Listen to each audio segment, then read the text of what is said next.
nice one. This is one that I had to have. Of course, it's got the Twin Towers on it, tri-folded. It's it's King standing Kong. on the Twin Towers. Yeah. This is the Jeff Yep. Bridges. Look at the detail, and people aren't doing this art anymore. Yeah, this is pretty. And that's Where's my money, disgusting. Lebowski? Yeah, look at that. Who's the artist on this one? Dude? Oh, there it is, right there. Berkeley. Never even heard of him. Where's he? There you go. And somebody out there saying, "What? You've never heard of him?" Look, and he looks like 76. somebody that was a classic artist in the '60s. If I had to say, the way this looks here, Yeah, I mean that aerospace kind of. But I don't know. But that's another one of those things is you could, I wonder who that is. And now with the internet, you can look it up and you get everything you ever wanted. Yeah, As long as you know how to weed out the garbage. that's pretty awesome, man.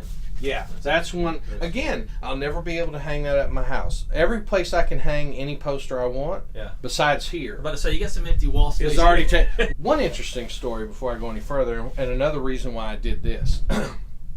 Do you see this water damage here? Oh, yeah. Came down here. We bought this house in 2012 or 2013. In 2005, Katrina. Here's another Katrina story. No, it won't be a Katrina story.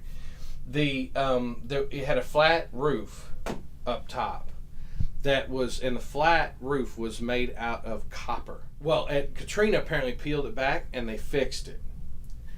Well, we didn't know. They never told us. They figured it was fixed. Another storm comes by the year we buy this house. Anyway, it peels back and water for a week pours in to this house.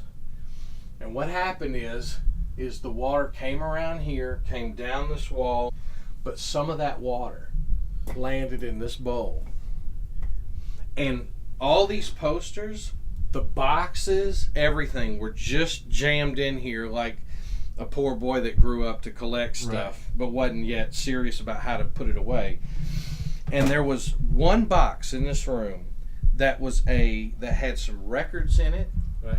It had a Beatles White Album in it with the posters, but not original pressing. But anyway, it was a Rubbermaid bin, and it was right here, and it had this much water in it when I got home. Oh, my God. The water that dripped out of here that would have soaked into this carpet and would have soaked into the bottom of all these cardboard tubes would have been sucked up. And the only thing I don't have that kind of luck. I never do. But that bin was right here. And that's when I was like, all right, I'm not doing this anymore. That's a now, good sign, yeah. I'm going to do it this way. And of course we had the roof fixed. But anyway, it was to try and so when I got home, I said, oh no, because the water was dripping when we got home in the kitchen. And I was like, oh no. And I ran up to this here, room, yeah. I was like, oh my God, how did it not? And then drip. It was full. Dang, dude. It was full. That's This a good is one that's going to get hung up. I'm a huge Zeppelin fan. Me too. Is this a great movie? No. Had a great band? Absolutely. Yes. Without question. One of my top 3 ever. Yeah, no question. For me, it's them, Rush, and I'll leave the other ones out because some people might laugh at me. But, here's a Dumbo re-release. Re-release 76. They have a 72 re-release, exact same art. They would do that with a lot of their classics. They would just use the same art, stick a different re-release on it, and there you went. This is one I thought would be worth more than it is, but I had to have it because it's Woody Allen, and this movie just cracks me up, especially in the beginning. Yeah. Fielding Mellish. Now check this one out. This one will never hang up in this house. I love that the movie is tied to me on a teenager emotional level when a lot of the John Hughes. Same for me, dude. Yeah. When all that John Hughes stuff was coming out in the early mid '80s. Movies, yeah, but yeah. But look at it's a picture. Right. It's not art or anything. Right. This one is already worth more than $100 a pop. No or more. Yeah. Who's hanging that up? I don't know. It's an awesome movie. Yeah, but it is. Was that the only image they did for it? No. For the film, there's another? There's a German poster that has them in the Ferrari that's drawn. An overhead shot of them on the freeway in the Ferrari. Yeah. That one has started to come up at auction, and it's worth more than that for sure. Okay. Most folks are going to want to see. This one's going to get hung up. Yeah, that's a highly sought but after, I would imagine. Yes, and I'm only going to hang it up in my office because these type of, and not only that, this is the X-rated version. Oh, it is. Yes, Stanley Kubrick put out.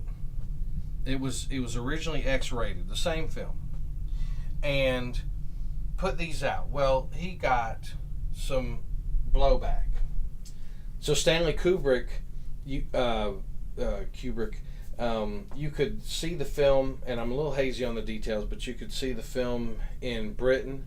So like what's called a British quad, Right. which is a 30 by 40, but everything's printed sideways for their posters. Yes, and those are these getting are real 27 by 41, and Correct. those are 30 by 40. Correct. Okay, so and about printed this- horizontally. Okay, right. And some of that stuff is wonderful. Yeah.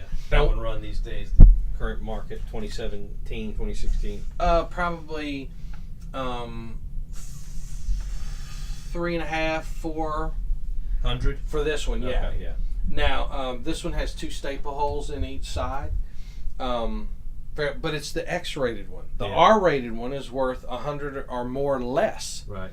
simply because these were printed first, used for a short time, and pulled. Gotcha. But this I had to have because I love the image, I love the movie, I love the rarity. This one I had to have because I love the movie. Yeah. You see what I'm saying? Yeah, I got you. Yeah. Nice. Yeah, this is one. Don Bluth is a favorite of mine. Oh yeah. Mostly because of the video game Dragon's Lair. Dragon's Lair. Yep. Dude, 100%. Yeah, that's the only game that I was ever good at because I fed that thing hundreds of dollars worth of quarters and To learned complete the every story. pattern there was. Yeah, to complete the story, exactly. The visuals on this one, man, are awesome. Yeah, and my guess is I don't know if you see a signature around there, but I could see Don Bluth doing that image himself. Yeah, maybe so. But I'm not sure. I don't see. Well, here we go. We get something here. It says the Middlebrandt. I think that's Tim Middlebrandt. Oh, Is the artist on that? well, there you go. This is a Lady and a Tramp re-release from '80, and you could see almost like from '79 to '80, the art went to this. Right. Very 80s cartoon. Yeah. These lines are very thick. Right. As a matter of fact, if you want to shoot that Lady and the Tramp right there, that half sheet. Yeah. This one. This is an original half sheet from '55, and this is wonderful. I love having this. Yeah, that's an awesome piece there. Yeah, and this one's 200 times more than that one. In value. Yeah, because it's the original release, and that's the stuff folks are really looking for. Yeah. Obviously.